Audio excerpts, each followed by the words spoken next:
So I just got an email from Ariane, says she's going to be 20 minutes late. So we can probably, looks like we keep getting and losing people. One, two, three, four. Looks like we've got five commissioners. Ah, here's somebody coming back.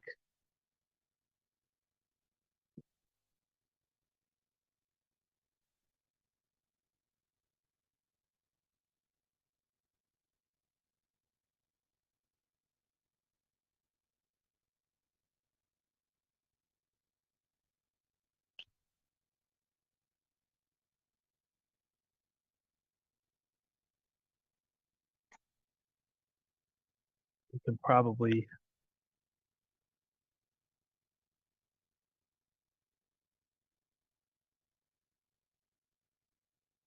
start the meeting whenever, and we'll just get going because we'll have the presentation to start anyway. So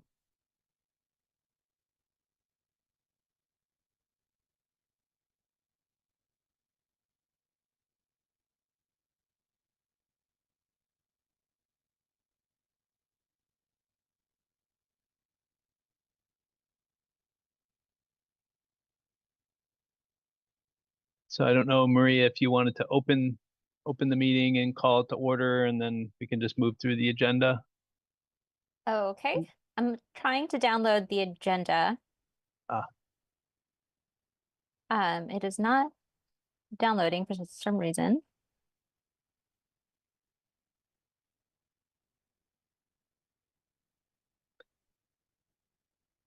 well, most of it should be pretty straightforward. It's the usual call to order, approval of the agenda, and then comments, and then we would be on to the public input. Okay.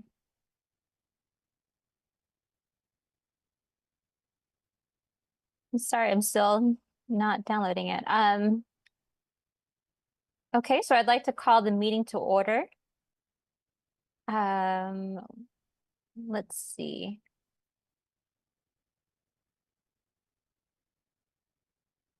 So is the first thing comments from the chair? It's usually approval of the agenda, but we can accept the Oh, okay. agenda without objection. It's usually a nice way of getting through it quickly. Okay. Does everyone approve of the agenda without objection? Yes. Yes. Okay, thank you. And comments from the chair. Well, just two things that Ariane and I are thinking about is one, possibly going back to in-person meetings at some point. So I kind of want to put that before the commissioners to see if that's something that you'd be interested in, and maybe just like a once a month kind of thing. And then second is we hope that commissioners will feel comfortable giving us agenda items. So we will from now on be asking all of you for agenda items, things that you want us to discuss during meetings. Okay, I still don't have the agenda open, Mike, but so sorry. So, okay. We would then, the next thing on the agenda is, usually it's general business, but we can probably jump right to public input because the only folks that are here are going to be people who are interested in commenting on the city plan. Right. Okay, so we'll move on to your presentation.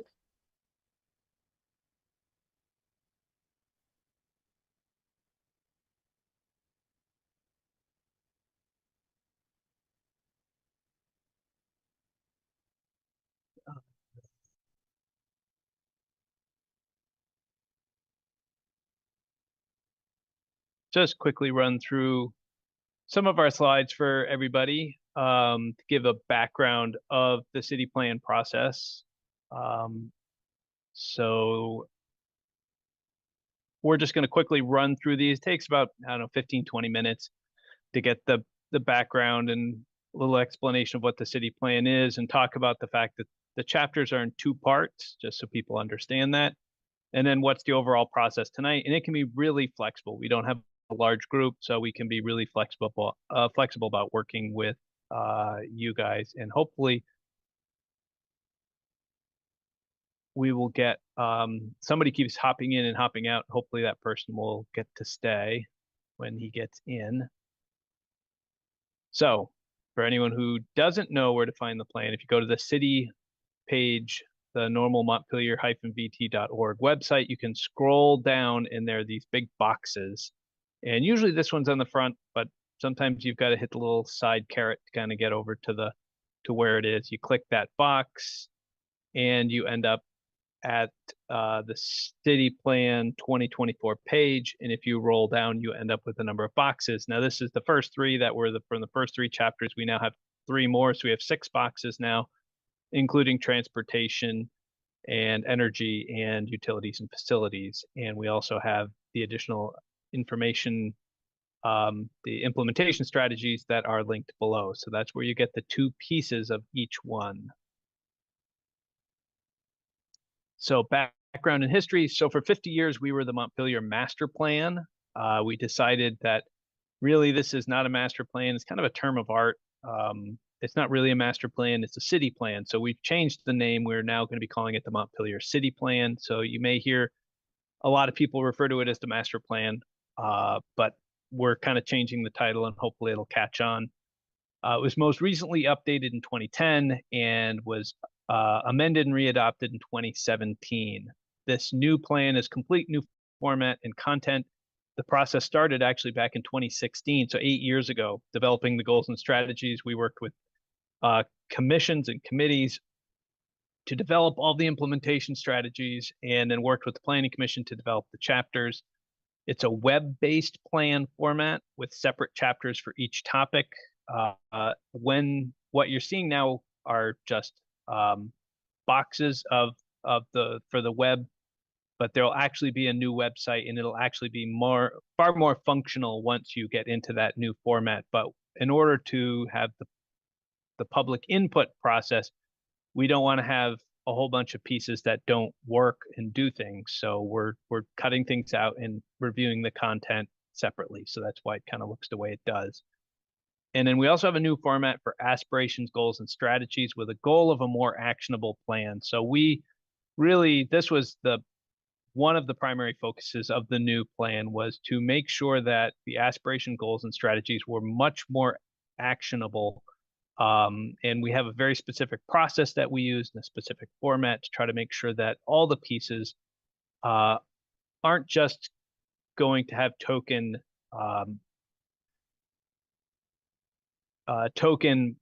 pieces to them. So we don't want to have supporting and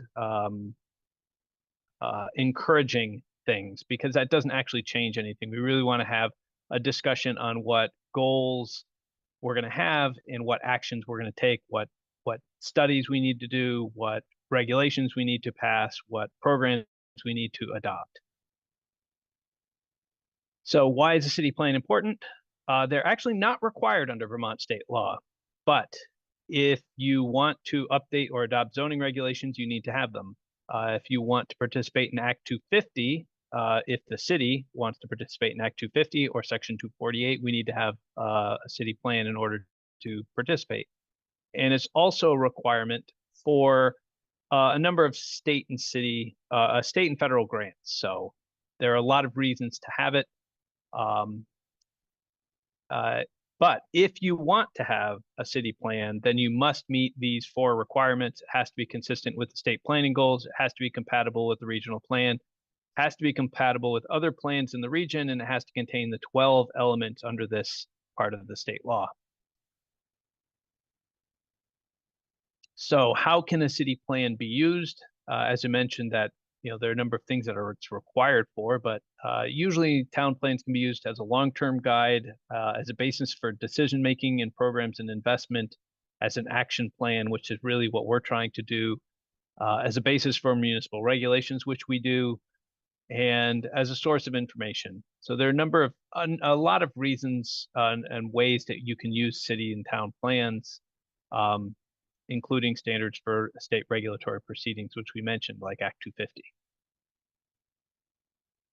So as I mentioned at the start, Planning Commission came into it with 2 goals. The first was to give the storyboards, to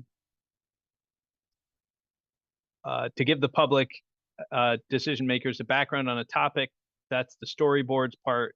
We want to have it as the kind of the broad picture of the idea. When we're talking about energy or talking about transportation, what is it? Why is it important? What is specifically relevant to the city of Montpelier? What are the goals generally, and what are we going to achieve them? So really, it's kind of more of the storyboards are designed to be kind of the broad overview of things. And for people who really want to get into the details, you would get into the looking at the strategic plan that's a part of it. And those are detailed in the implementation plan, as I mentioned, the actionable plan to achieve the aspirations and goals. So the overall process, this says 11 chapters total, 3 at a time over the next 4 to 6 months. We actually have added a 12th chapter, so we will be going in with 3, 3, 3, 3. The newest chapter is going to be resiliency. We're going to add that in to the end and I'm going to work on it through the rest of this summer. So what we've done is split it into 4 different groups of 3 chapters. So we already had the conversation about arts and culture, housing, and I'm blanking on the third one that we just had. But we're now doing transportation, energy, and utilities and facilities for the next 3. And then we're going to have, obviously, the last 6 chapters that will be coming online in August and September. And it might be more September and October by the time we get through with everything. And I'll go over a little bit of that later on with the schedule. So each of these are going to have 3 different input opportunities, plus comments online and through surveys. Once complete, the Planning Commission will review all the comments and make revisions to develop a final public hearing draft. And then when the public hearing draft is ready, we're going to go back through and having another round of public hearings and council hearings. So this is really an input process, not the hearing process. We've developed all these. Now we want to see what the public thinks. How close did we come? What are the things that we missed? What are the things that we should be working on before we go to public hearing? So as I mentioned, tonight's topics, transportation, energy, utilities, and facilities. Each of these chapters, as we mentioned, comes in 2 parts. There's a storyboard part. There's an implementation plan part. All 6 pieces are on the website. Each storyboard's in a web-based format and has an introduction, plan context, synergies, which is how this plan relates to other plans, the implementation summary, and who's involved. So all of no matter what 12 you're looking at, they all have that same outline for the storyboard portion. Each implementation strategy starts with aspirations and visions, and then has goals, which break down into smaller pieces. So the example we like to use is if you had a goal of safe and affordable housing as a vision, you'd probably have a goal of safe housing and another goal for affordable housing, because how you would make safe housing, how we would accomplish our goal of safe housing is probably going to use different tools than how we would make affordable housing. So you really have one broader vision that will have a number of keywords and phrases in it. And then the goals kind of break it into a number of smaller pieces. The strategies are then actionable pieces to achieve those goals. And some strategies are new strategies and some are existing strategies. So you might see some that are create a new program to do X. And some of them might say, continue to have a policy of Y. So you'll see that when we start to go through them. So this is just a quick to show you what we're going to be going into, and we'll actually open each one of these and go through them. This is the start of the transportation storyboard. So this is when I say storyboard, this is what I'm referring to. And when I talk about the implementation strategies, this is what I'm referring to. So these are the 2 pieces. And as you can see on the right, there's the aspirations and the 5 goals that are associated with transportation. And then this is the start of all of the implementation pieces that are below. And for some reason, that's still the old one. So I'll have to go and double check that one. And so the rest of this, as I mentioned, I'm going to jump out of the PowerPoint and we're going to go into the storyboards and walk through them. And what we're looking for is, what do you like or not like about the various elements? Do you have specific comments about the content? Are there topics or strategies that are missing? This is really an opportunity to try to feel what you guys are seeing and what you're thinking about them.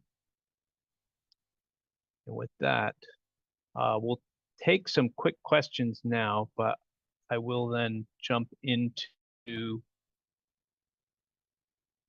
the actual strategies. Let's see, where is it?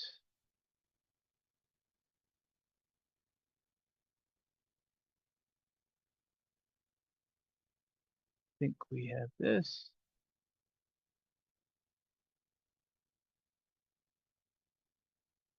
And so, oh, there's city plan. We click on their city plan and it takes us to the city plan page, as we mentioned. We can scroll down and we have the storyboards and we have the strategies. So I'm just going to quickly kind of go through each one. I'm not going to try to go into detail. I really want to take some questions and input and hear from folks. You can use the raise hand function and we'll see that pop up. So transportation, this went to the transportation committee early on in the process. I want to say maybe back 2018 or 19, maybe in that time frame. And there was a lot of discussion about the various approaches that we wanted to take with transportation. So we've got the transportation enhancing connectivity and mobility options in Montpelier. As we said, all of them start with an introduction. Transportation is a critical part of everyday life: walking, biking, parking, shopping, delivering packages, recreation. This plan moves towards environmental sustainability and improved quality of life by supporting walking, biking, public transportation, and personal vehicles as a viable form of transportation. And the strategies center on two goals: to cultivate a transportation system that treats all modes of transportation equally and prioritizes safety for all travelers. So that was something the Transportation Committee came up with as a key. And second, to support a societal shift to a non-fossil fuel future for transportation. So these were the key elements that the Transportation Committee came up with and are supported in this plan. So the context, the idea of the storyboards is these are all developed through GIS. And so we're able to go through and really provide, and if you have these, they're dynamic maps. So you can actually grab and move around, and you could zoom in if you wanted to and zoom out depending on where you want to be to look at a number of different pieces. We've got the road networks here, but we also have all the bus routes. And you can click on any of these just to get an idea of what we have in the city. And I won't go through all of them, but you can click your way through each one of these to get an idea of what our infrastructure actually looks like on the ground. The city has completed 2 signature projects, one being the transit center at 61 Taylor Street, and the second one being the shared use path, which was recently completed.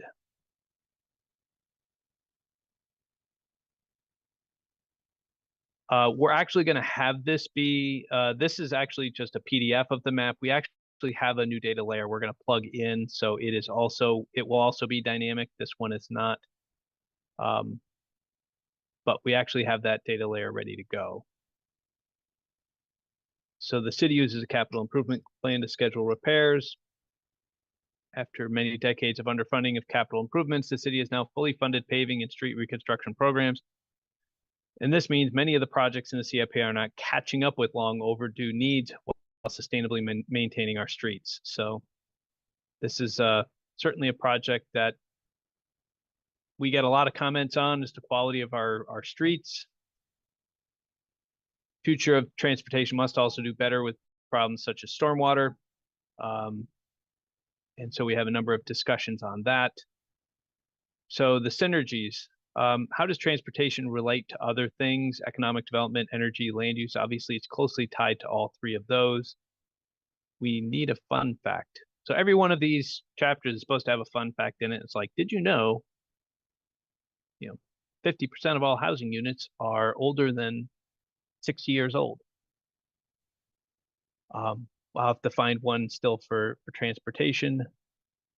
And again, this goes through how transportation is tied to these other chapters. And then we have an implementation summary. And these are the same things that are in the implementation plan that we were talking about. So talks about the 5 goals and the strategies. And then a brief description. If you just wanted to have an overview of what the strategies are, there's obviously the tables that have all of them written out. This just gives a summary of the biggest policies and what we're trying to do. And then who's involved? And in this case, we have 2 committees. We've got Transportation Infrastructure Committee and the Complete Streets Committee and the staff at the Public Works. And if you're in this and would like to provide input, you can provide input in the survey. So let me pause here. I can go in and talk more about the implementation plan as well. And then I guess we can also go and see what folks are thinking. I know Kate is here. She'll have thoughts on energy, but probably also on transportation. So I don't know if others have thoughts or questions right now, but I'll just click real quick on. Mike, I put it in the chat, but I guess I'll just ask my question, which is, Oh, okay. Yes. The public input part didn't make any sense to me because it requires a login to ArcGIS. And I'll have to. How do we do that? I'll just fix that one because they were supposed to have disconnected all of those login to GIS pieces, and I think they must have missed the one on the bottom. Okay, because I saw that 2 of the chapters had that and the other one didn't, but yep. Hoping you can fix Nope, it. that's good. We'd been having a problem getting those disconnected, and so I just scrolled through the Arc map parts because usually that's where it would pop up, and I didn't scroll all the way to the bottom because I didn't think that was in it. But I'll let the consultants know to get that fixed on that one. Usually there's an opportunity at the end to to put in a survey or just to put in comments. So again, for the implementation strategies, this is really the nuts and bolts that I'm excited about. I really wanted to kind of push the envelope on as planning director. How can we make our plans more actionable, more strategic, not just talking about we want to encourage walking and biking, or we want to support something. We really want to go through and say exactly what it is we want to do. So if we want to increase public transit and shared mobility opportunities and access through integrated multimodal transportation systems, how are we going to do that? We actually have an updated version of this that looks a little different, and we didn't get it on, but all the content is the same. But you can see that was goal number 1. So all of these ones that kind of have the number 1 or the purple star, those are all programs or projects or regulations that help us accomplish that goal. So that's kind of the thought here, is we have this aspiration. These 5 goals help us accomplish our aspirations. And then in some cases, maybe the capital equipment plan only helps us balance quality and cost effectiveness to improve accommodations and safety on all streets and pathways. So that only accomplishes number 4. But you can go through and see there are various things. Some of them aren't very exciting, but they're critical to what we do. We want to capture what we're doing already, and also what are the new things that we want to be able to do. And the new format, as soon as this comes out, instead of having the implementation up top, it'll actually go through and say, continue. In this case, it would say continue the capital improvement plan. So that way it's a little bit bolder and shows a little bit more of what the program is. So I'll have to talk to Evelyn, because I know we had it. We proofed it last Wednesday and it must not have gotten it on.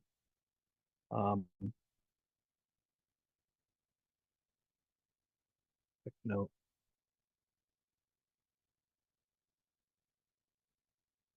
So these are the various programs, as we said.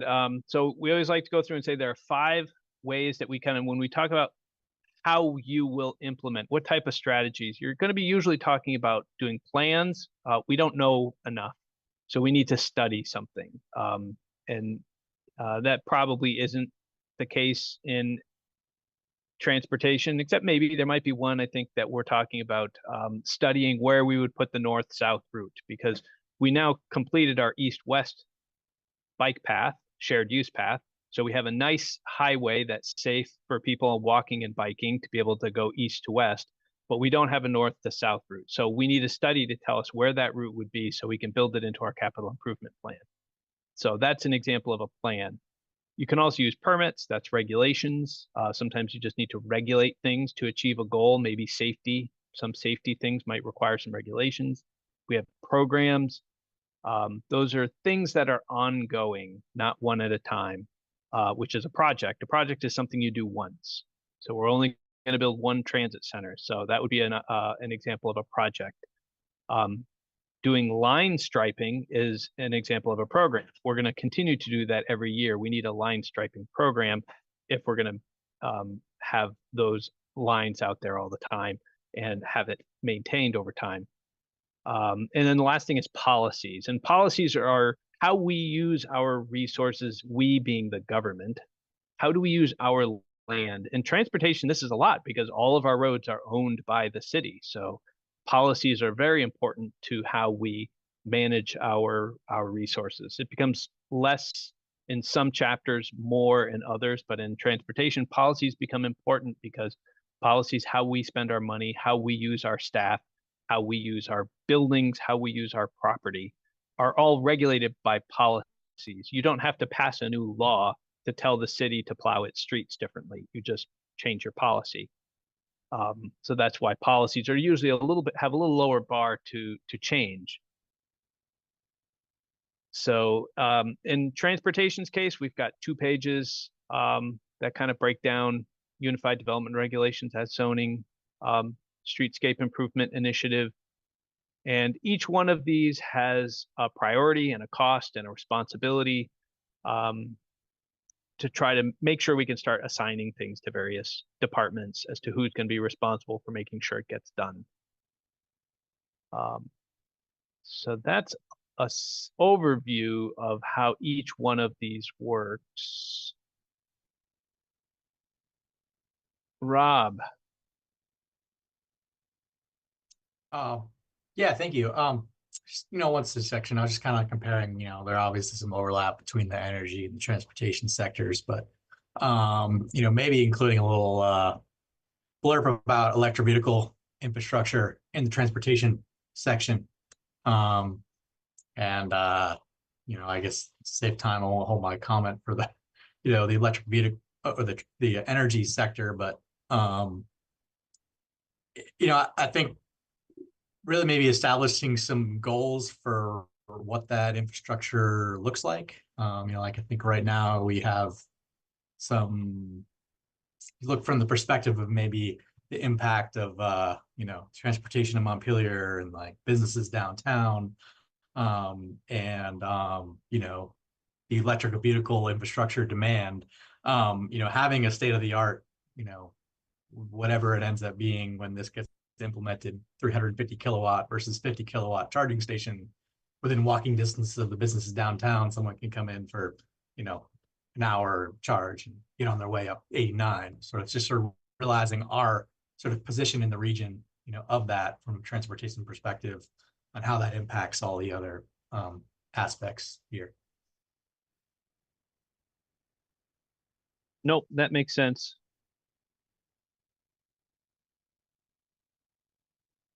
And I'll have to go through and double check what we have in here as in the details, whether it's in here, whether it's in the energy chapter. But I agree we should probably have it touched on in both places. I know at the time this was developed, it looks like we may have already removed it. There was obviously 2018, 2019, we were still talking about the parking garage, and the parking garage was supposed to have, had it been built, 50 electric charging stations. It actually was designed to have 50 of them, and we actually had a grant to put 50 of them in.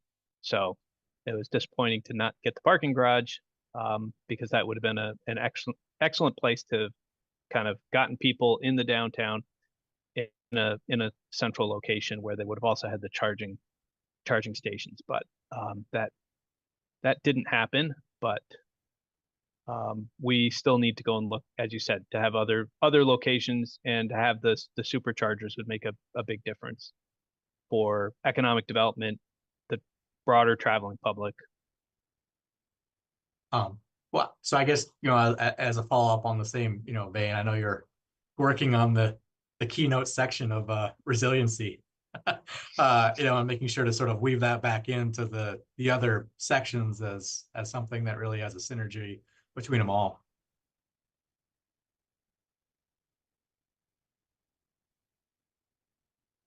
Yeah, and we'll probably go back through, as you mentioned, we talked about the synergies in transportation. Now that we're adding a chapter on resiliency, there's going to probably be an amendment to that section to go and add in resiliency, because resiliency is going to be related to transportation and energy. We really can't be talking about climate change and the mitigation and reducing our footprints without then going in and also talking about the resiliency, the positive impacts that achieving our transportation and energy goals will have a positive impact on our resiliency as well.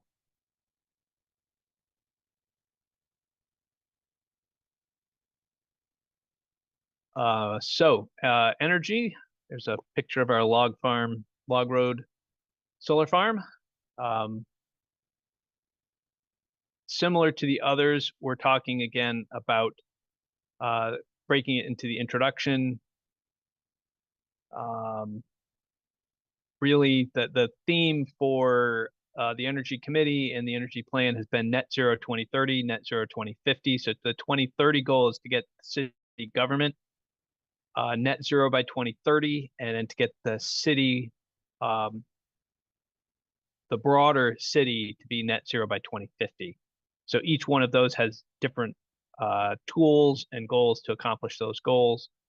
But that has been probably since that has been adopted as a goal. It's been a focus for the city council and the city itself for a number of years. And this is where we're going to try to capture and try to put it all into one plan where we can start to go through and say, all right, these are the big objectives and how are we going to get there? And this is an 8-year plan. So this 8-year plan is going to run over and overlap that 2030 goal. So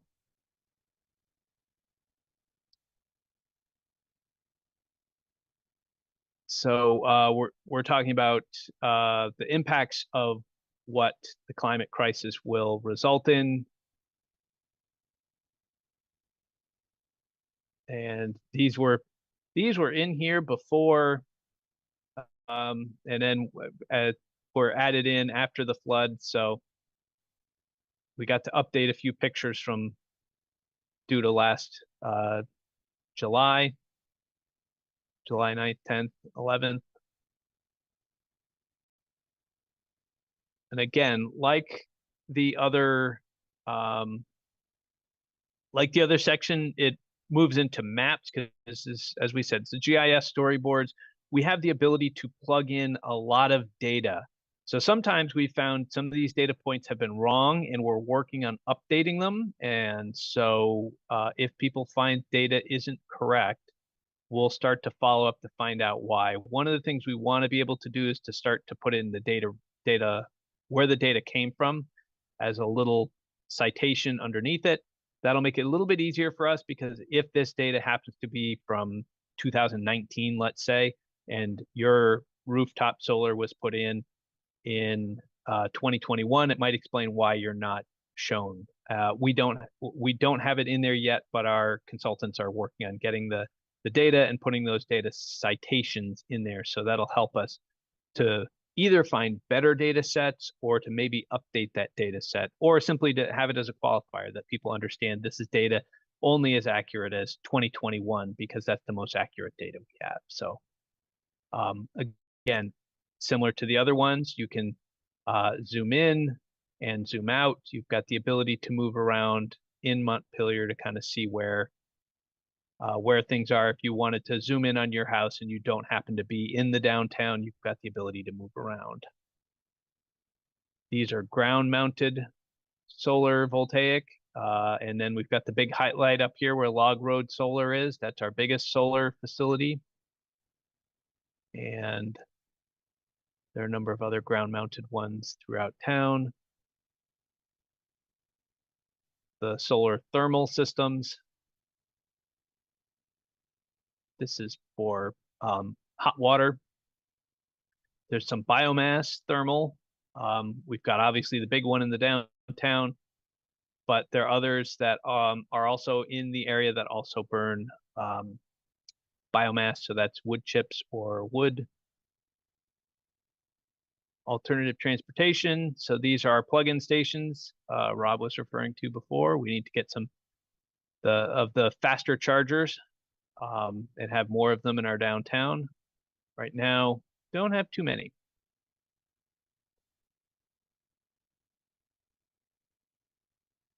And this was what we mentioned before about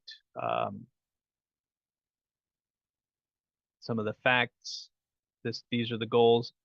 2050, fossil fuel will be eliminated entirely, and 100% energy needs for municipal, residential, and commercial will be met renewably. And by 2030, 100% of the energy used for municipal government in thermal, electrical, and transportation will be renewable or offset.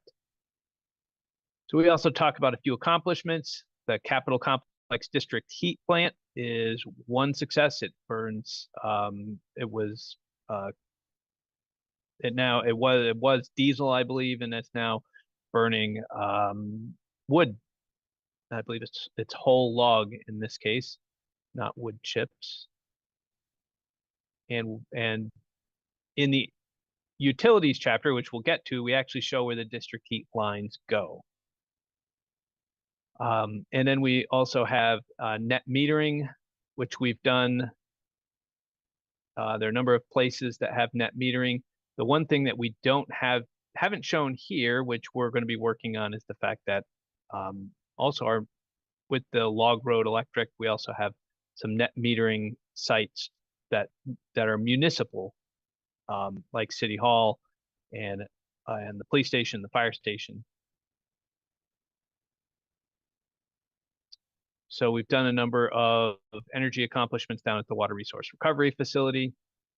Again, this was same as the other chapters. We talk about the synergies. How does energy relate to all these other chapters? Housing, transportation, historic resources, utilities, and facilities. In some cases, they complement each other. And in some cases, they present challenges, like energy and historic resources. Sometimes we want to protect our historic resources. We want to protect the historic integrity of building. But sometimes that can come in conflict if we're talking about, removing 150-year-old windows to replace them with modern windows in order to meet energy standards. So those are the types of conflicts, and sometimes we can work through them, but it just recognizes that they're challenges. Historic buildings were not built to modern energy standards.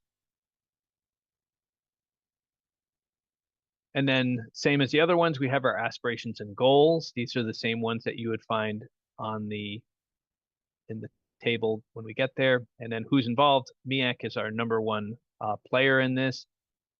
And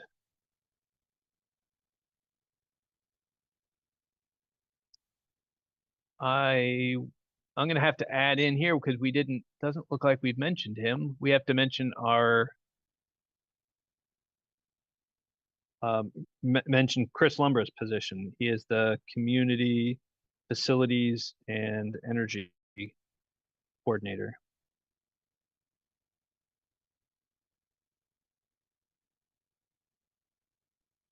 A number of these were written, and we tried to go through and catch things, and remarkable how many things I catch while I'm reading it now and not when I read it before.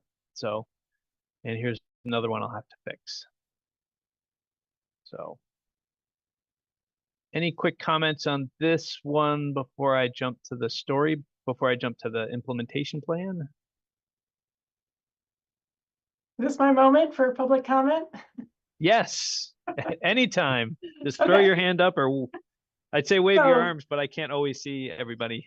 Yeah, so to introduce myself, for those of you, I'm on the Energy Committee. My name's Kate Stevenson, and I'm the former chair when, I was the chair when we first gave some of this feedback to the Planning Commission in 2016 and 2017. And I guess my big picture feedback is that this section feels very outdated, and hasn't really been updated since we drafted it in what is now, 8 years ago. And no one's asked the Energy Committee for any feedback on this since then. I think the latest draft that we saw was in 2018. So since then, the city has completed what we call the Net Zero Action Plan. We hired VEIC as a consultant to work with us on that, and we published it in 2021. And what I would really like to see is that this section of the city plan is in alignment with the Net Zero Action Plan that we've already commissioned and are working towards. So this whole chapter feels very disjointed to me because it doesn't really reflect the current plans. And I don't know if any of you were back on the Planning Commission with Barbara Conry, who was kind of the liaison between MEAC and the Planning Commission, but particularly the way that the goals are stated around net zero transportation, I think is just inaccurate and needs to be worded better, because we can talk about electrification of transportation, we can talk about not using fossil fuels for transportation, but transportation, vehicles, are not really net zero, right? A building that is using electricity and has renewable energy production related to it can be net zero, but it just, the way that it's worded, I think is awkward. And I think overall, just we need to revisit. There are a lot of references in there to future work at the wastewater resource recovery facility that is not happening. That whole plan has changed significantly in the last few years. So that needs to be re-upped altogether. And so, yeah, I guess I sent Mike a long email with lots of detailed feedback that's kind of nitpicky, but the big picture is I really think we have to zoom out and reconsider these goals that are shown on the poster board, because they are not the same as what we were working with in 2016 and 2017.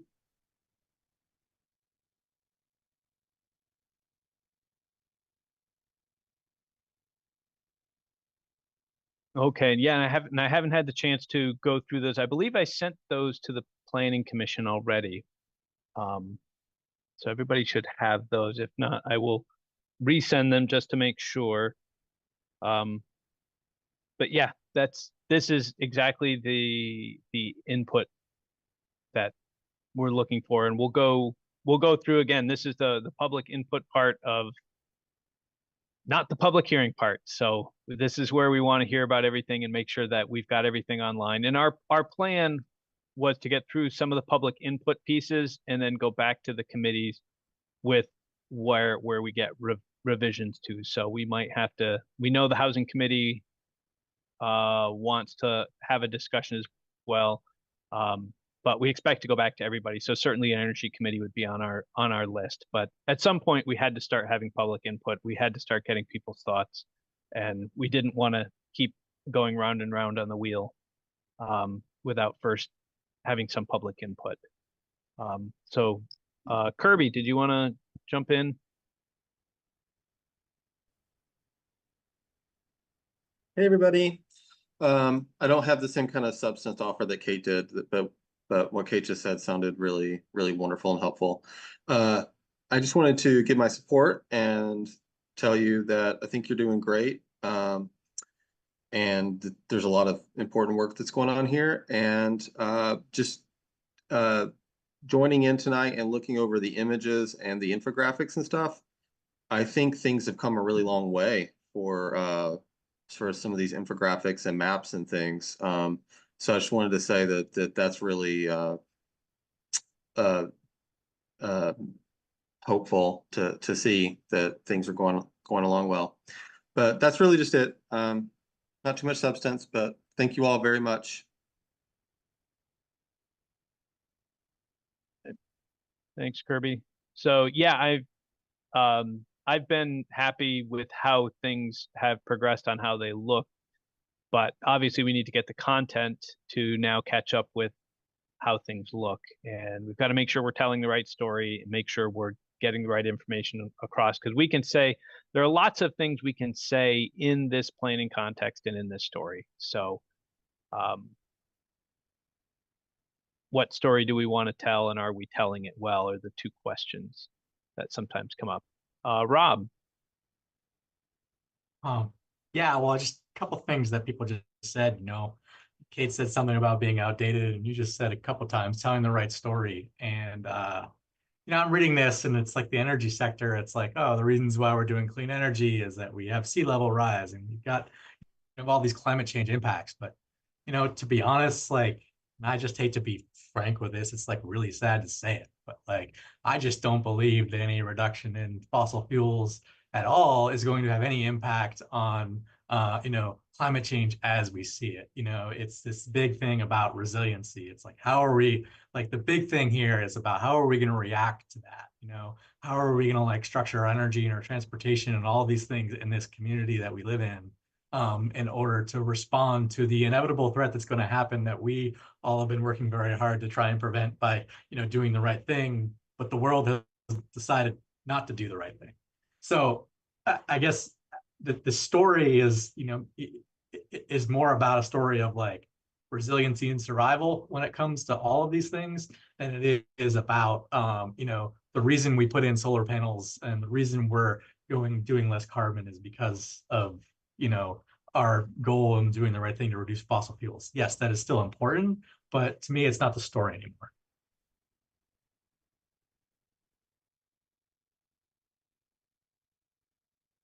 Right. And as I said, the planning commission will take all of it, and we'll figure out how we want to reframe it, if we want to reframe it, and kind of go from there. But yes, we'll have to go through there, and the energy, just so we can get this up now. Obviously, Kate has mentioned a lot of these are maybe out of date. I do know we've made a couple of changes. The aspiration is up top. So, but really this was to try to focus on the goals and strategies were, again, to really, if you were to look at these carefully, you would see the first four are focusing on the municipal, renewable energy, purchase of equipment, and heat loads, and the last four are focused on the public. So reducing baseline energy use by existing residential and commercial buildings, and heat loads in existing commercial and residential buildings. So that's electrical, that's heat, and then the vehicle use. So those were the various pieces, but again, we'll have to go through and double check these and revisit these in light of Kate's comments because I think she's knows a lot more about this than I do, and I wasn't aware of the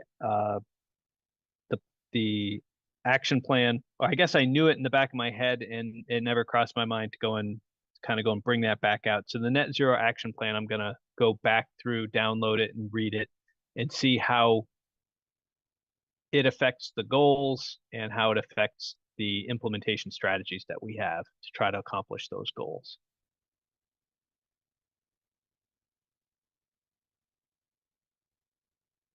So again, a lot of these come down to when we're talking about the first four, those are municipal. A lot of those there's a lot of policies that we can do to accomplish those goals. And in the, yeah, this one doesn't have a second page. And then the other four are going to involve usually programs and regulations to figure out how we accomplish those.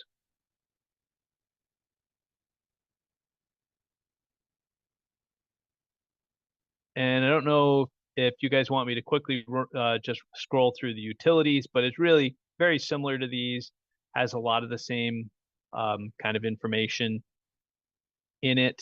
It's a little more factual. So our utilities, we have got, well, technically we only have 3 utilities, but we'll eventually have 4 when we get stormwater. So our utilities, our water system, wastewater, stormwater, and district heat. So those are the waters. And again, it's all based on, you can see where all the water lines are. You can see where all the sewer lines are, stormwater. So we're able to pull in a lot of data. That's the advantage of being able to use this ArcGIS system, is we can plug in a lot of data and we can switch out data relatively quickly because there's a lot of information that's now available in these systems. And then you can click on whichever one, as we mentioned earlier. We've got the district heat lines. If you want to see where the district heat lines, there you go. That's where it currently goes, and it doesn't look like it shows the background, so not sure what's up with that.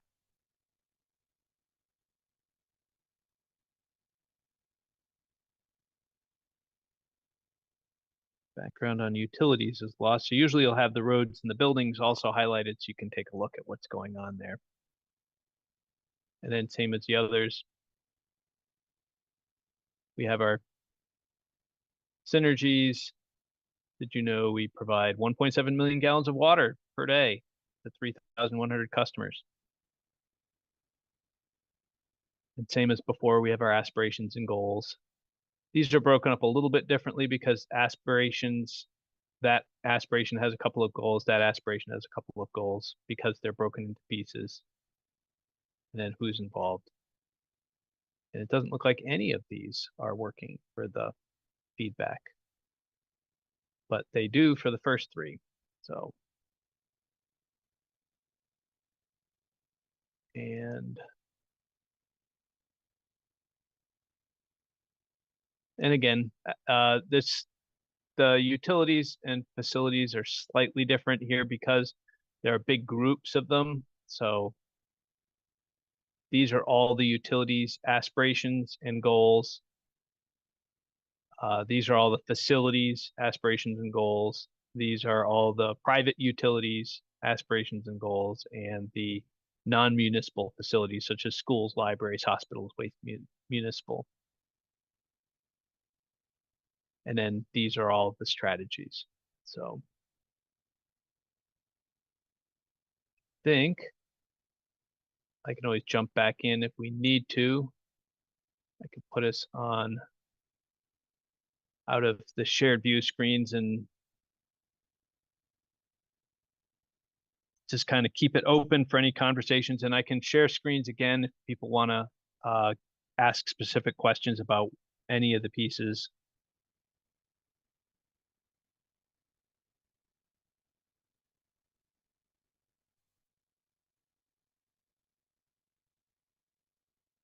And I see a couple of names. Yep. Oh, go Rob.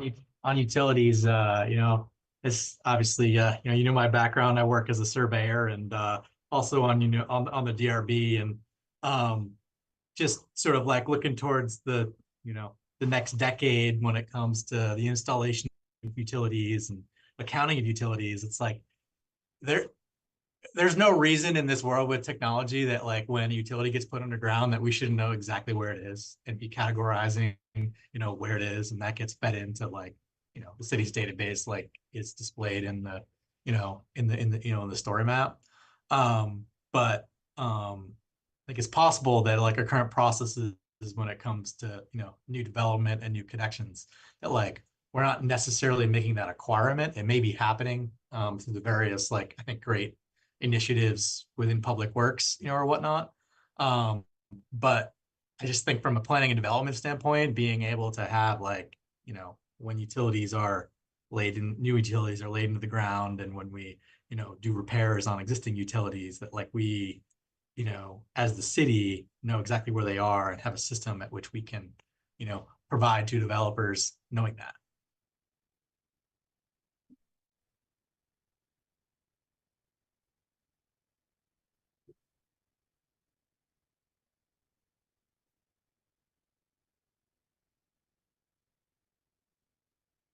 Yeah, I think I agree. They're doing a good job at DPW about getting all the information now into the database.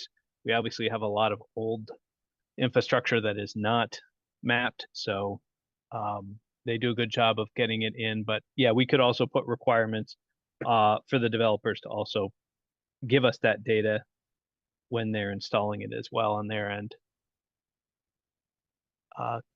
Kate, you had a question? I'm not sure if this falls under utilities, because it's not necessarily public, but the Log Road solar array, at some point the city, well, we have a variety of options to buy it versus a power purchase agreement.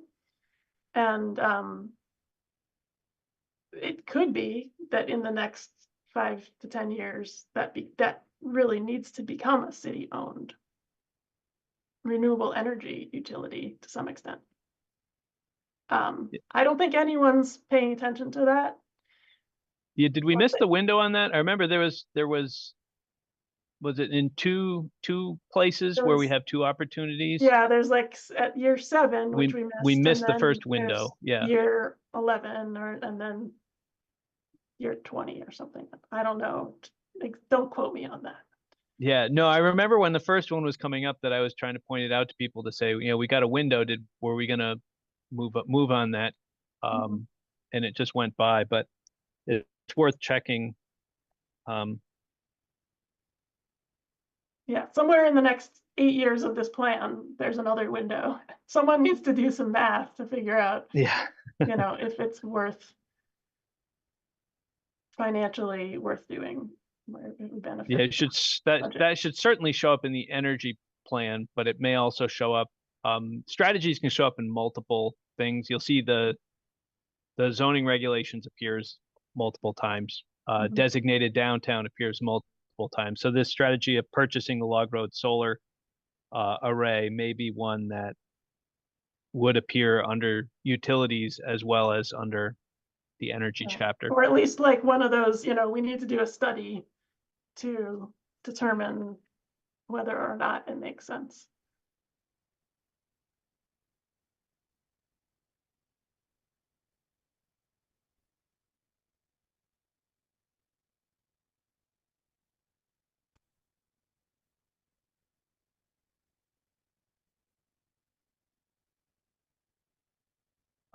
So I don't know. There are a couple other folks here. I don't know if anyone else wanted to ask questions. Doug, you sent me an email earlier. I sent that on to SE Group, who's our consultant, and they are going to fix the rail line. We're missing a section of rail line on our map, so Doug pointed that out to us. So we're going to have that data layer fixed. It's actually wrong on the state's data layer, and that's why it's wrong. So we'll contact the state and let them know they need to update their layer too.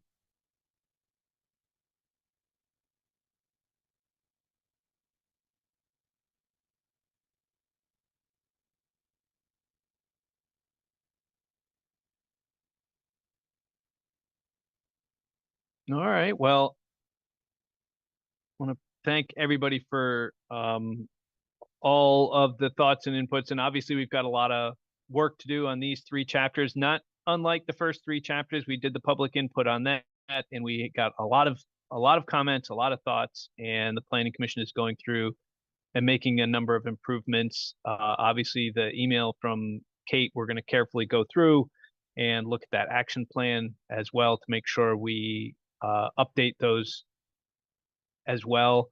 So this is all an iterative process for us. We are,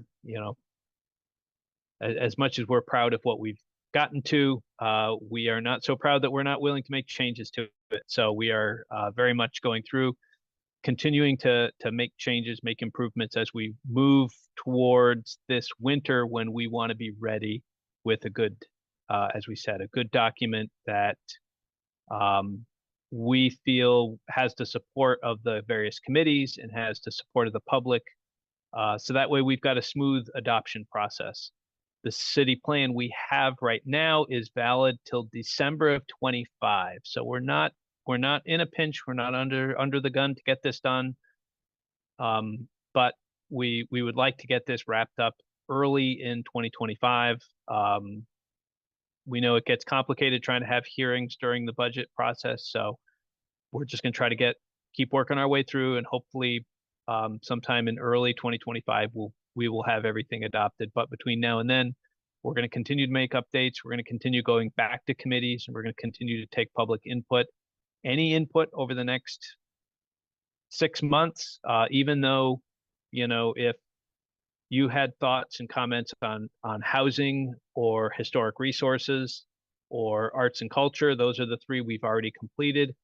They're not complete. If you have comments on those, we will still take more comments on those. And we're just focusing right now on these three to kind of have the hearings on. And if people have more thoughts, we'll take them. You could send me emails. I'm Mike Miller. I usually change my name on here. So Mike Miller, it's mmiller@montpelier-vt.org. And we will circulate any comments that we get. So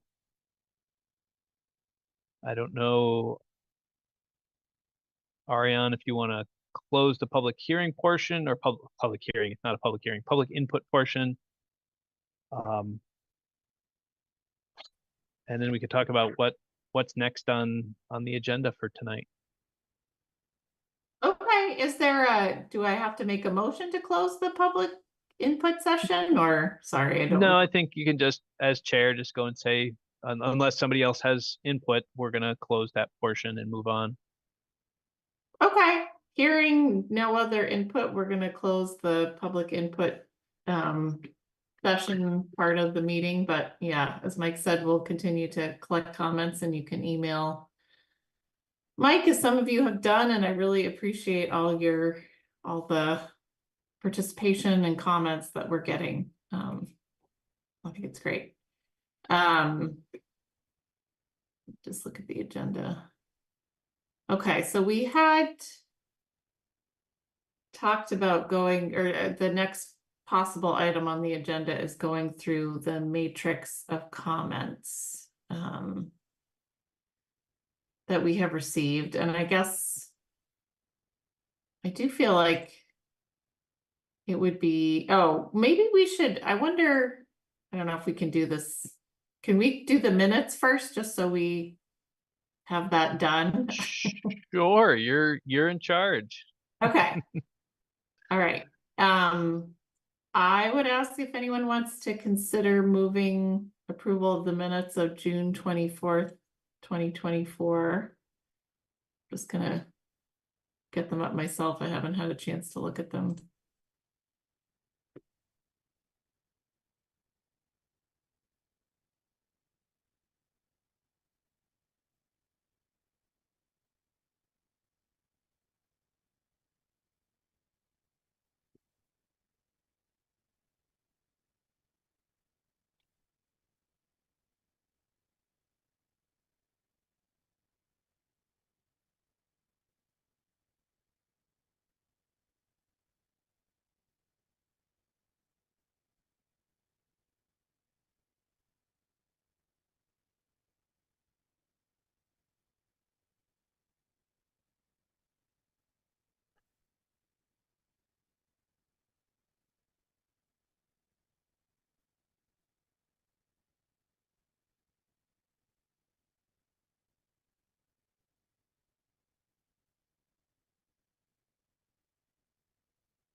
Ariane, I'd like to make a motion to approve the minutes.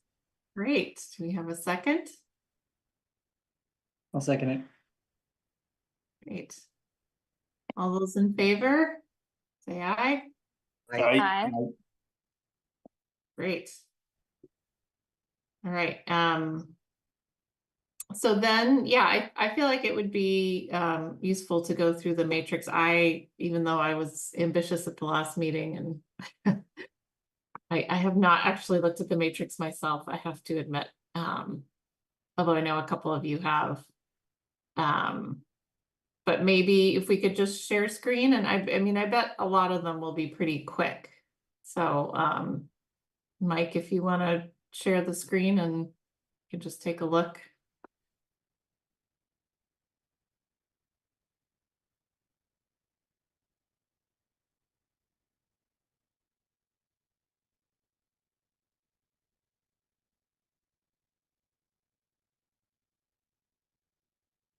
All right, so this kind of goes through, as we mentioned, it's got probably 70 or so different comments that we've received.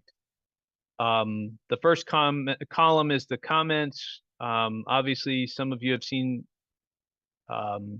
Peter has not been happy about the way I've summarized some of his, but he also has 20 pages of comments on some of his pieces, so I just can't reprint it all. The expectation is that you have reviewed what he has sent, and this is just a little summary of what that person, not all of these are Peter's, has said. So, concern raised that so much of the plan was written before the flood, we should warrant some reconsideration. We don't say who said these, we just say what the comments were. A staff comment, and then your decision will end up on the other side. So I commented in this one, I agreed. We have a resiliency committee. We should write a resiliency chapter. You guys agreed, we'll add a 12th chapter. So it's in yellow because there's something left to do. Green either means there's no action or you've agreed and we're just going to go through. So these were the comments. These are my thoughts. These are what you think. And we went through a set of them. A couple of these are things I need to do before we can have you vote on them. That's what the orange is for. And I don't know, I know Maria, you went through a number of these. Yeah, you can see I wasn't sure where exactly to add my There's the notes. input. There it is. Yeah, so there's comments on the blocks with my opinion of what we should do, but it's kind of hard to see unless you're actually on that one block, that one square.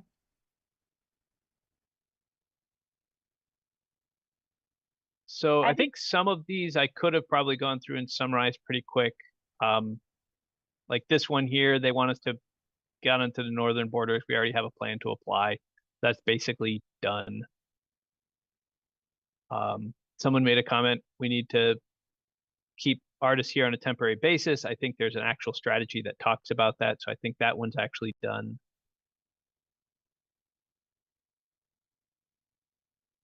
Comment about making them PDF.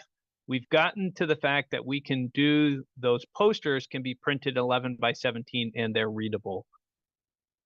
We're going to try to also convert them into a single column. When we're done, we're going to have a single column printout so they can also be printed on 8.5 by 11. So we do have plans to do this. I should probably make this orange. We have plans to do this. We haven't gotten there yet. The storyboards are more difficult. We're going to look at the storyboards as well to see if we can get the storyboards printable.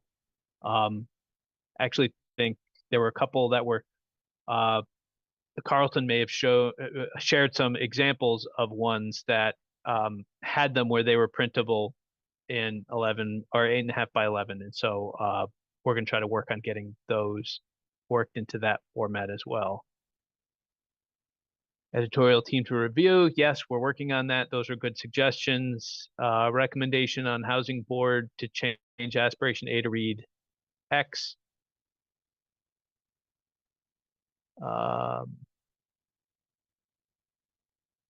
So this is up to you guys. This is more closely matches. So the recommendation that was made in number 20 more closely matches the original recommended language I had with the housing task force. And earlier, it was an earlier planning commission that adjusted the language to create the current text. So, Yeah, I was thinking about why we changed it, and I'm not 100% sure. Maybe Aaron remembers, but I think it was for, we felt like it was like we were trying to shorten things, and it felt snappier, and we needed, you know, of course we need affordable housing, but we do need a range of all sorts of housing. I think that was why we changed it, but I personally am not averse to changing it back. Yeah. Yeah, I think it was just a reflection of trying to tighten things up. Yeah. I think that's right. so do you like how this was worded? Montpelier will have an adequate supply of safe, resilient, and affordable housing to meet the needs of current and future residents. Do you want me just to incorporate his language? Yeah, how do other Sean, Gabe? Sorry, what did we, I'm trying to pull up the housing thing. Oh. But what is it, what does it say right now? Like, that it's just safe and resilient? Is that? What did we get? Let me see. I think I have.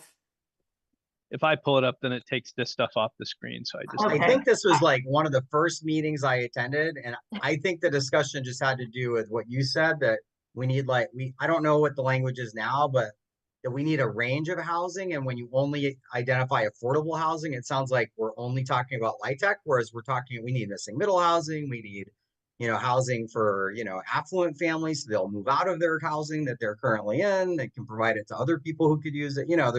That was kind of the conversation. I don't know what it says now. I mean, I don't think any of us Yeah. have any issues with affordable housing, but I think the idea was we need a lot of different housing types. And so I don't know what that currently says, but I yeah, think what it currently says is Montpelier will have an adequate supply of safe and flood resilient housing that meets the needs of all current and future residents.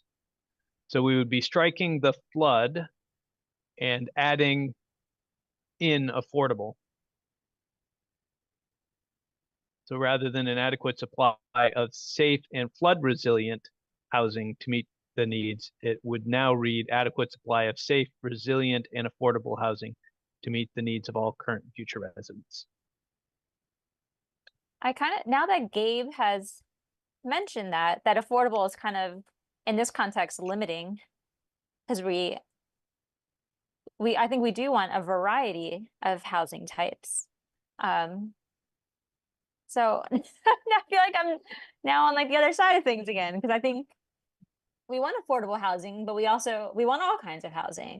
Affordable housing is one aspect to the housing. Yeah, but I think Prices. there's a good, I mean, are you adverse to the general policy perspective that within that range of housing, it should all be affordable to the All right, respective buyers? affordable to whom, I guess, is like, right? Yeah, I mean, it's a relative term, and I think it makes sense. Right. I just, yeah. To lay people, I think when you say affordable, that's I think that it's like, oh yes, it's that any person who wants to buy something can afford one of the options that's available. And for our context, I think when you say affordable, that a lot of people in planning world jump to like subsidized housing, right? Right, exactly. Yeah, and in a technical sense, affordable, it doesn't matter. You could be Bill Gates, and the question is are you spending more than 30% of your income on your housing? And if you're spending less than 30%, then your housing is affordable to you. And if you're spending more than 30%, then your housing is not affordable to you. Now, if you have a lot of money, you have a lot more options to get yourself into an affordable unit than you do if you're of a low moderate income. But affordable, we really want everybody to have affordable housing.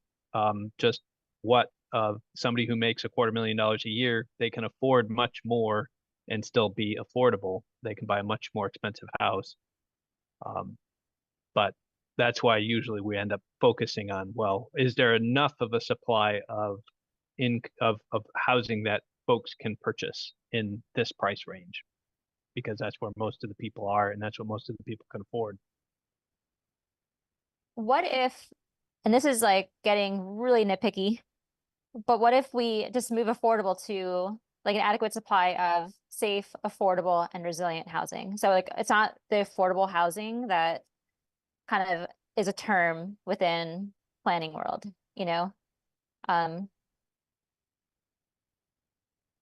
think Maria brings I up even think Brilliant. that keeping it the way with affordable, I prefer to think of this as trying to not be too jargony, and that we are writing for the lay person, and that we're not saying safe and resilient affordable housing. We're saying safe, resilient, and affordable. How about also think about, can everybody hear me? Okay. Yes. Yep, we can hear you. Thanks, Carlton. How about maybe thinking about words like socioeconomically attainable? You know, that way we can kind of alleviate stigmas in all categories so that everybody doesn't feel spotlighted.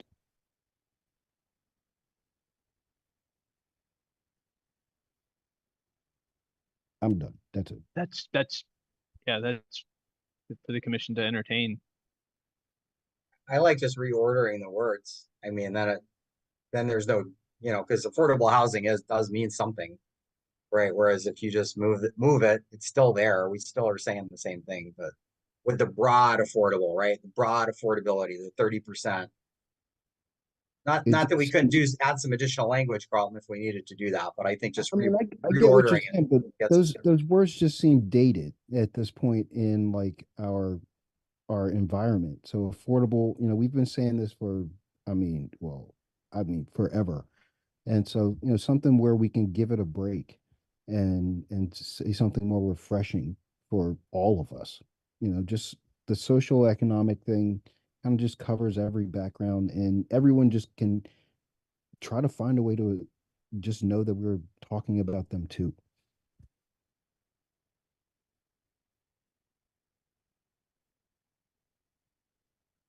Yeah, I'm done. That's it.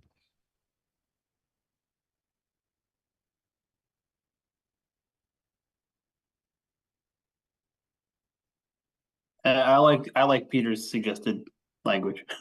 No, I think it's a good discussion, but I mean, in line with what Sean said, I think that I think the language, given the Oxford comma that's thrown in, like separates out the affordability aspect of it from it being connected to Planner's World. That means affordable nothing housing. to the public, but that's a good point for the educated.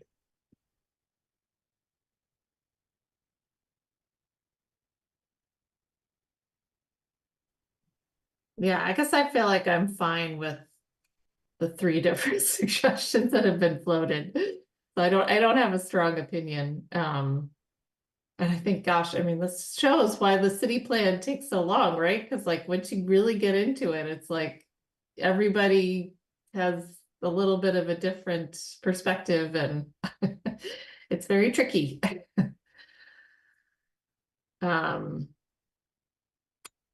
I'm not sure whether we should how to come to consensus around this or how strongly people feel about it. But Well, I hear two on Peters. Do we have two more to kind of go with what's in column B, or do we want to just leave it open and say we'll come back to it for reconsideration later?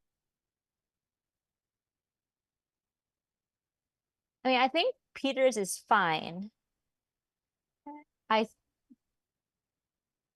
just want to make sure it doesn't get misconstrued in the future. Well, by it's still not planners like permanent. looking at this document,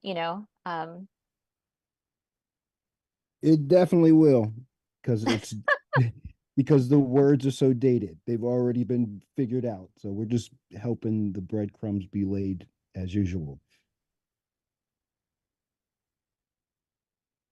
I think we want to throw affordable in the middle rather than at the end to make it not next to housing, like that's very reasonable. We can do that and move on. I mean, I feel like we're splitting hairs. You know, Yeah. I think Yeah. it all means the same thing. But Right. I mean, I guess I would just say, like, there's a sort of a broader question here that I think we're grappling with is like, who do we want to ensure that the primary audience is? And I mean, my 2 cents is that it's to the broadest public, that we can send it to. And to the extent that planners use certain terms of art, I don't think should preclude us from using terms like affordable, especially in the context of like, kind of a layman's understanding of the term. But I mean, I think it's all a good debate. But again, I sort of view this, taking a step back, as a broad aspirational document that we should craft, to invite the most broadest audience that we can get. So that's kind of why I think that the recommendation works for me. So.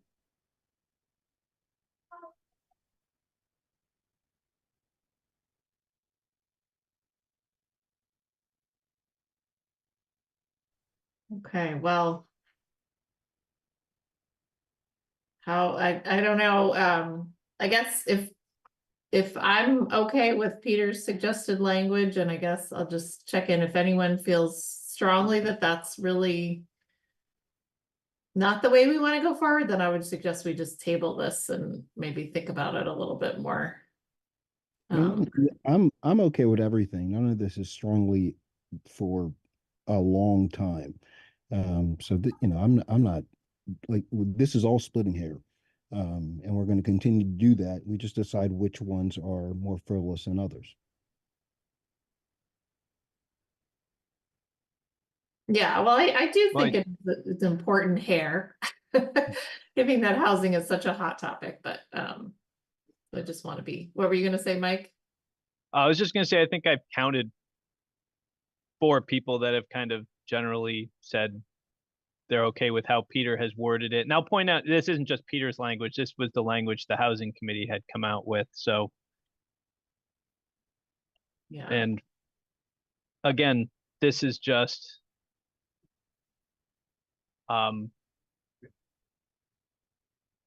this would be just a change, and we can certainly go through and change it again in the future. If we have another meeting and we go through and say, you know what, we want to go back and revisit that and change it, we can go back and do that.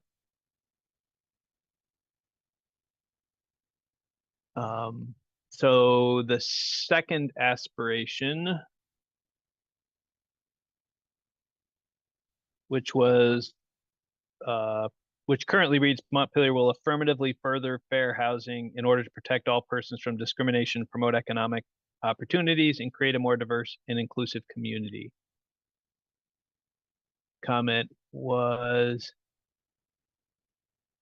doesn't acknowledge or address current shortcomings, matters of social and economic justice as they pertain to Montpelier's housing, including de facto gentrification, challenges faced by seniors, homeowners wishing to age in place, impacts of rising costs and taxes on low and moderate income persons, missing middle in homes that young families can afford to buy, lack of workforce, affordable housing or of any kind, and incremental increasing the number of unhoused residents.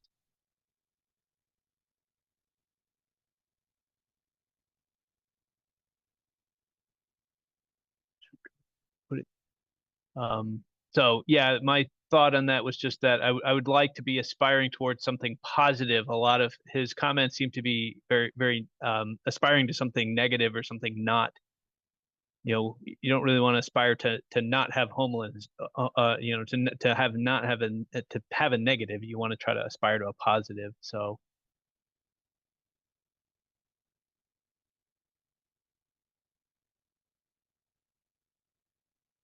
And yeah, he had language in A and he didn't in B. So it looks like Maria was agreeing with our comments. Yeah, I mean, I agree with that. He's not giving us a model for what he wants to say about those issues. He's not giving us new language to consider, so I would agree. Yeah, and a that- lot of the language that was in aspiration B about affirmatively furthering fair housing, it's kind of a funny wording, but that's a lot of our HUD programs are based on that principle. It's kind of a housing principle that's out there, and that's why we want to affirmatively further fair housing.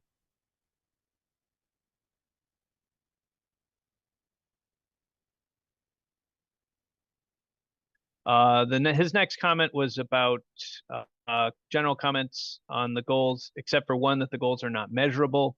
I made the comment that I am not really in favor of measurable goals. This was just the previous planning commission and others. There's a lot of people, city councilors, staff that I work with, are very concerned about having measurable goals. I'm not. I would rather have a goal that expresses what our goals are, and then find measures as a benchmark as a separate category. And I think I used as an example in here, in historic resources, we have a goal to increase community, or the original goal was to increase the community's appreciation for historic resources. We were having problems passing historic rules, design review rules, and the commission felt that the reason we were having so many problems was that people just didn't appreciate the value of historic resources, and we need to make people appreciate them more. And that's why we were doing things. What we changed it to as the planning commission was to increase opportunities for community appreciation of historic resources, which I'm trying not to criticize, but just to kind of show contrast to, that's not really what our goal is. The goal of the planning commission, the reason why they did that was because we can count the number of opportunities. But the goal, in my view, is not to increase opportunities for appreciation. Our goal is to actually increase appreciation. And we may have different ways of measuring that. So that was my thought. And we have a number of these in here that are very numerical. We need to create 30 new housing units. We need to have opportunities, because those are measurable things. Again, that's what the planning commission at the time wanted. And just reflecting on his comment that they're measurable, it's up to you guys to decide how you want these framed. And that's why they're framed the way they are, is because a number of times there are commissioners trying to make them measurable, and that's why they're written the way they are.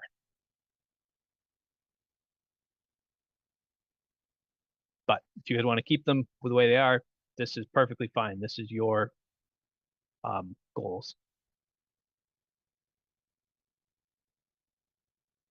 Yeah, I think I mentioned in my comment there that I think a lot of the goals are measurable, because we're not saying, I mean, most of the goals say to increase certain things or improve certain things, and that is something that can be measured, whether something is actually increasing or not. The one situation where you actually put out a number, I think gets criticized, and like the next comment is like, what's the 30 all about? So I think once you start throwing out quantities, like absolute quantities, that creates, you need to justify that number. And why is it that number? Why not a different number? Which I think starts muddying the waters a bit. And I think you have a good justification for the 30, but I don't know that there's that everything can be quantified that way, in a justified way. So I think the goals already are somewhat quantifiable where necessary. And then other times you're just saying maintain, which means that you are keeping the same number of X. So I think, I don't know, that comment was a bit, I think it painted with too broad a brush. I think that the goals are already leaning towards quantifying our goals. And Mike, you can correct me if I'm off base here, but just looking at other cities that have these web-based plans and seeing what's out there, I mean, it seems to me like the intent of this is really to have something very aspirational, as opposed to that master plan or whatever that concept is. That, to me, that's like a staff product that agencies would put together, and then that's how the city manager would manage. That's a very different thing than just saying, hey, this is the direction that we're trying to go. Not that they're as you say, Maria, they could be measured. We could figure that out. This could feed into something that the city manager might decide to say, okay, how do we actually make some steps towards this? What's our 3 to 5 year goals towards the, what the community has put together? But most of them are very much like, hey, this is who we want to be, right? Like when I've looked at other ones, it's like, it gets you excited about the direction that we want to head. At least that's what I'm seeing in other places that have these.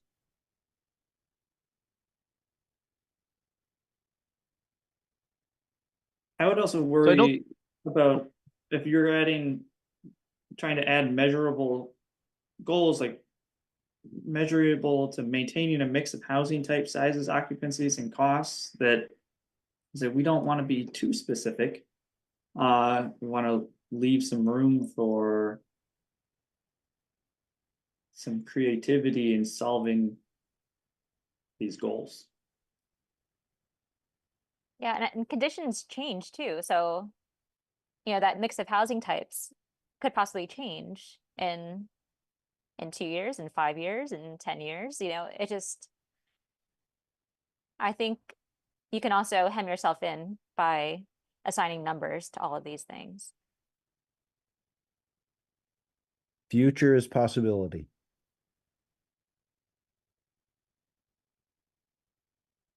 Yeah, I don't think there's anything we have to necessarily decide on here. It's just something to keep in the back of your mind as we review goals. If you look at one and try to think about whether or not it's achieving or not achieving what you're hoping for, that was a little bit of the pushing and pulling that was going on as we were developing these last, whether it was 5 years ago or 2 years ago.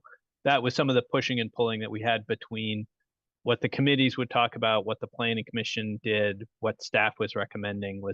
There was just a dynamic that was going on between should these be measurable, should they be more aspirational, and this is where they've all ended up. So if you're reading something and trying to understand why, that's probably why it evolved to where it is just the way that one voted out. But we don't need to make any decisions here and now. It's just, I thought that was a good one for kind of getting an understanding of the context.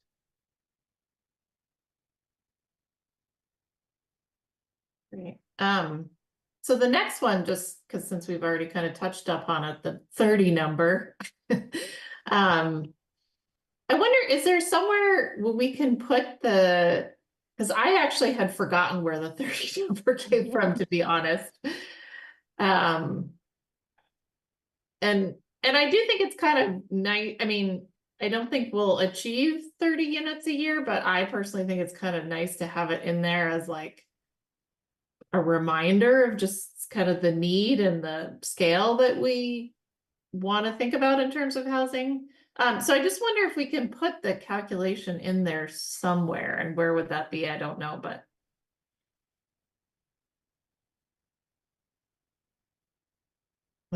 I guess you don't have footnotes in a city plan, but Yeah.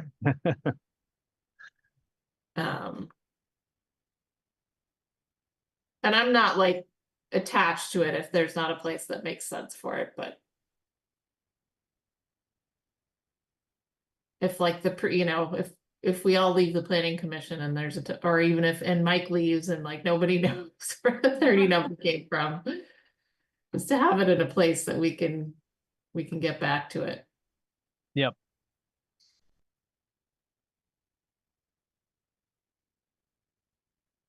Yeah, and whether that's and maybe that's something that we can fit into the storyboard as opposed to into the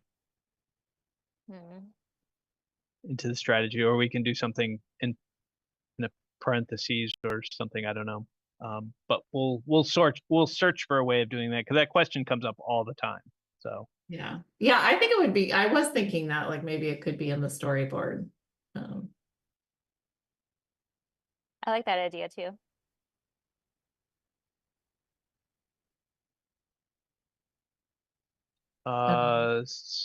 So we had comments on that goal number 2 is the only one that really talked about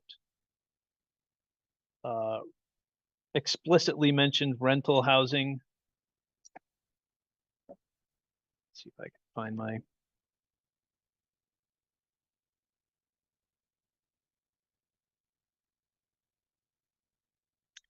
list on those. And so I had said whether it's rented or owned, the places where somebody lives is home. The commission can consider changing this. So I have more thoughts on this because I think the comment itself is a little murky because it mentions rental apartments, but houses can also be rented. I think there is space here to mention that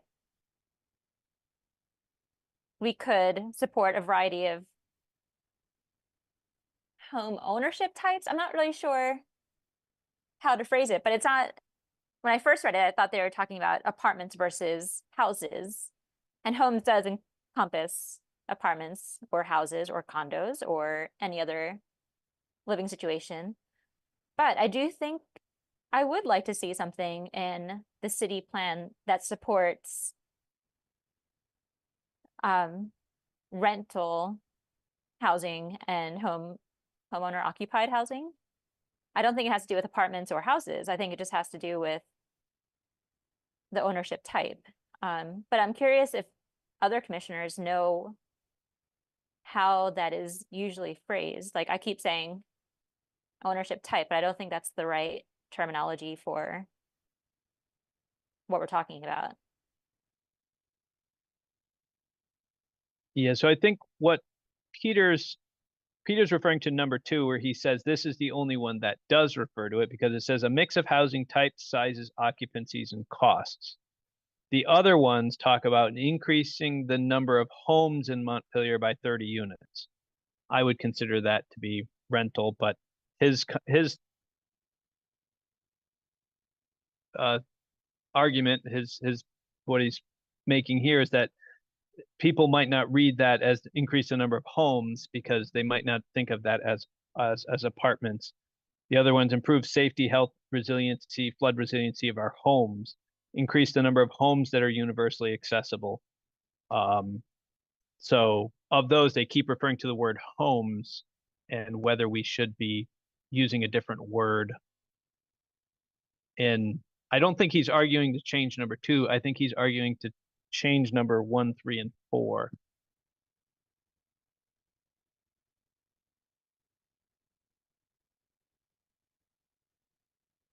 I think that the word home is a very reasonable word to use in this situation.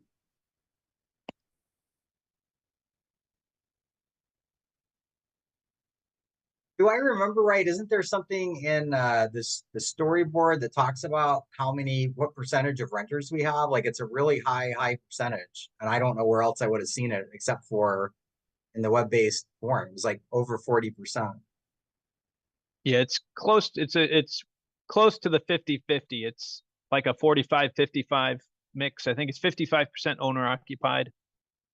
So we're already doing that, not in this, but we're already in the background. We're already acknowledging that we have a great diversity in home occupancy. Yeah, and I think that's why we classify this as maintaining a mix. And a mix, this mix of housing can be, as we said, types, sizes, occupancies, costs. The thought being that people go through changes in life, and I remember doing the town plan for the town of Hyde Park, and 85% of all the housing units in Hyde Park are single-family detached housing units. So it's pretty much if you can't own a single-family detached house, or rent one, you have a hard time living in a town that has that type of dynamic. There are very few apartments for young people or for old people or for people who may have disabilities, or there's just not a lot of diversity there for people who have to have a range of opportunities to find a place to live. It's just one group of housing, owner occupied single family houses. So that's why we talk about a mix, and we have a mix, which is why we're in very good shape. So that's a little bit of why we talk about that as a maintain. We're doing well. That's what we hope for, is to continue to have a variety of housing. And we've talked a little bit about, when we did the zoning, also talking about, well, we aren't maybe doing enough about looking at congregate housing opportunities, because in a lot of situations, those congregate opportunities are the opportunities that some of the lowest income folks, we can get some of the homeless off the streets many times if there are congregate opportunities for them, where they have opportunities. That's basically the motel program, but we don't want to have people living in motels. We want people actually having homes.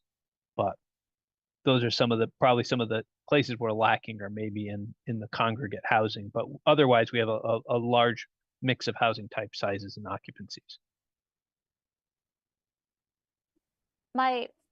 So I'm going back to, again, that zoning conversation we had and the public hearing, where there was this feeling that increasing the number of ADUs would change the makeup of Montpelier as a city and community in a bad way. If you remember those comments.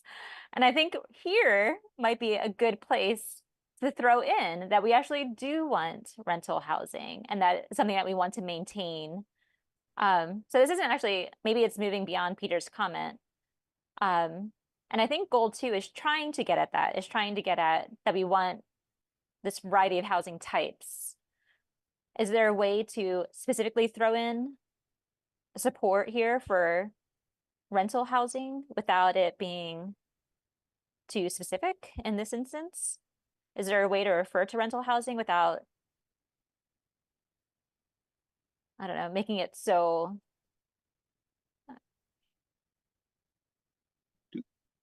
I guess so specific in this one instance, because we don't really mention it elsewhere. But I think it is important for us to, as a city, to say out loud that we support rental housing. Well, I think that that's something that needs to be covered in like the storyboard, and then also your implementation strategies, right? These goals are made to be broad. And having it be a little bit general is a good thing, I think. I think the storyboard, it would be a good place, and we may end up with a couple of these. As we said, just goal number one, we're talking about, well, maybe we need to have that talked about a little bit in the storyboard, and maybe same thing here. We might have to dedicate a little bit of the storyboard to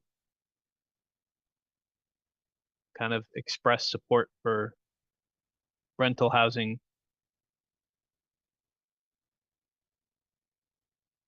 And then it wouldn't necessarily need to be addressed here in the implementation plan. Okay, that sounds good. Thank you, guys. I think we have a more opportunity to more broadly state that, express that support, because we've also heard, in the hearings, a little bit of back and forth from people who, talked about homeowners and talked about renters, and kind of like homeowners are more Montpelier folks than the renters. And it was kind of, and people jumped on that to say, no, I'm just as much a Montpelier resident as a renter. And so I think we need to reflect that sentiment that, renters, homeowners, they're all equal in this housing plan. Yeah, I think that's a valuable comment, Rian. I want to think more about it and like where we can put it in, but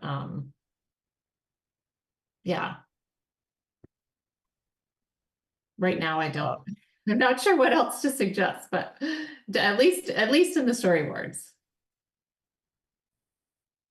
Yep. So his third comment was, again, you've heard him make the comment, improve the safety, health, flood resiliency of our homes. And, his comment was obviously it's more than just flood resiliency.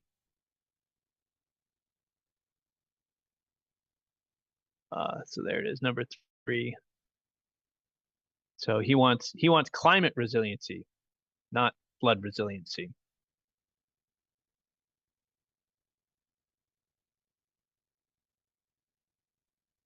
So I agreed. I thought climate resiliency is fine. We'll be addressing other aspects.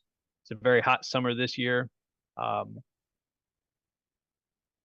Climate impacts are not just floods.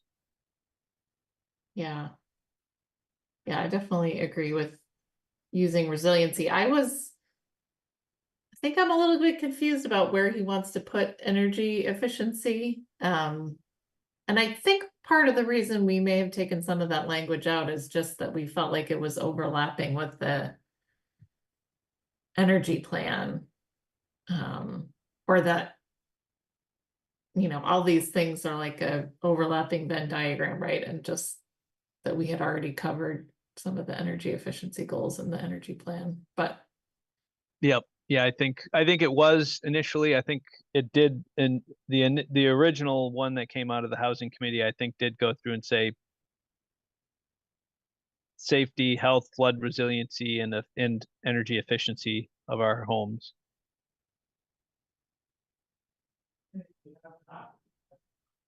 But I do, in my comment here, I did mention that energy efficiency as a housing goal, I think has costs and benefits here. I mean, I think flood resiliency matters because people lose their homes through through floods. But having an efficient heating system will not necessarily cost you your house, but it could mean that your house is now unaffordable if your only option is to buy an energy efficient home. So when I worked at DOT, at US DOT, there was, every year it seemed like they had to consider school buses and whether school buses should have seatbelts, which is like universally a great thing to have seatbelts on school buses.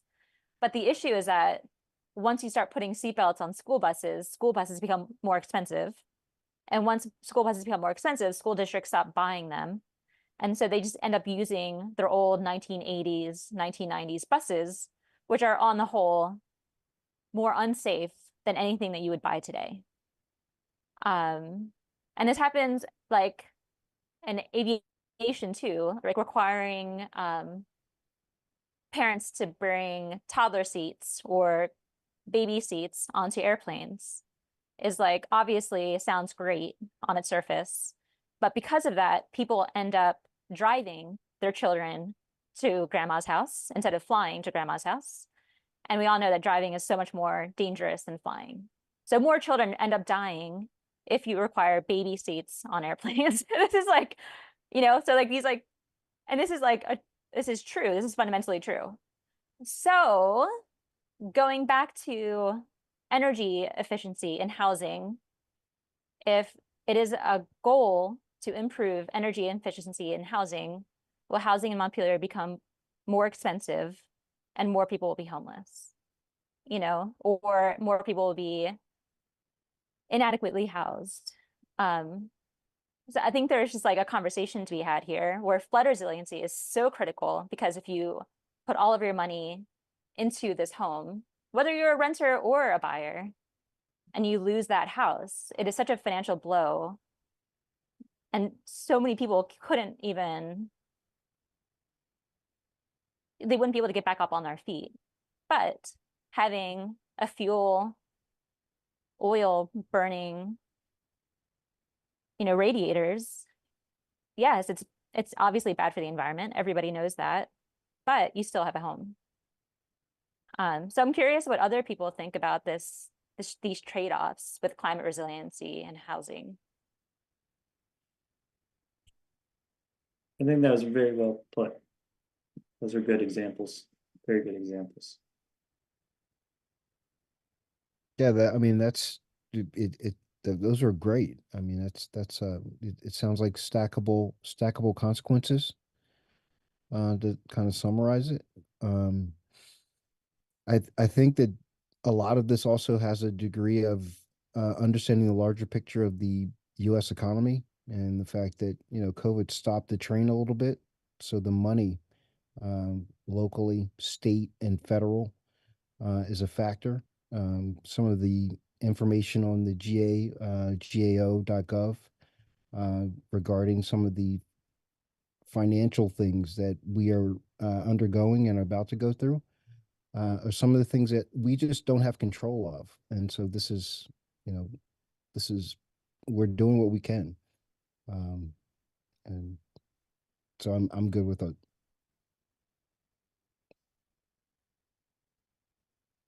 So I just put the note here, change to climate resiliency, but not add energy efficiency.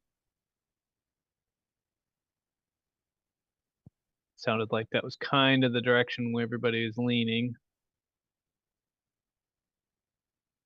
Yeah, I agree with that. I'm just noticing it's 7:28 and I just wanted to just touch on a couple more things. So I'm wondering, do we have a place for our next meeting for the in-person public input session? It is not nailed down yet. I will send that out hopefully tomorrow or Wednesday. Okay. A lot of people are missing. We're trying to get into the senior center, and there's a lot of folks that are out this week. So I've just got to work around the system. Okay. All right. But it sounds like we can have the senior center. That would be a great place to try, I think. And then I'm also realizing that I'm going to be gone the first meeting in August. So I don't know whether we want to take a little break and skip that meeting August 12th or and then resume like August 26th, which I think is the Monday before school starts, is how I think of it. But what other folks think of that? Yeah, Ariana, I just realized I might be out of town too. Okay. I will be in town, and I was going to actually ask you guys about the first week in August as well, because I'm going to be in town, except that that's the window of time I have. As many of you know, I bought a house in Montpelier and I'm selling my house in Hardwick, and I have contracts on both. And that's my 2-week window to move everything out of my house in Hardwick and get it into Montpelier. So I'm not going to have time to really be preparing anything, especially if we're trying to do a public input session.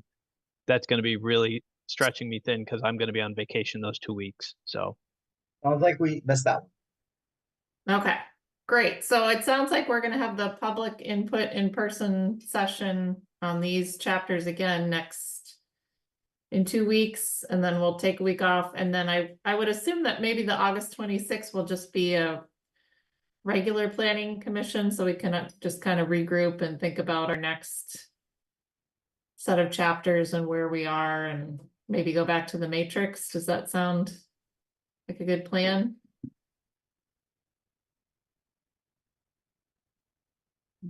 Okay. Yes. All right. So would anyone like to make a motion to adjourn the meeting?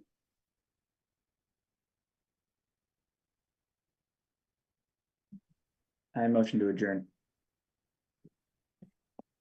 I'd like to second that. Second. Second.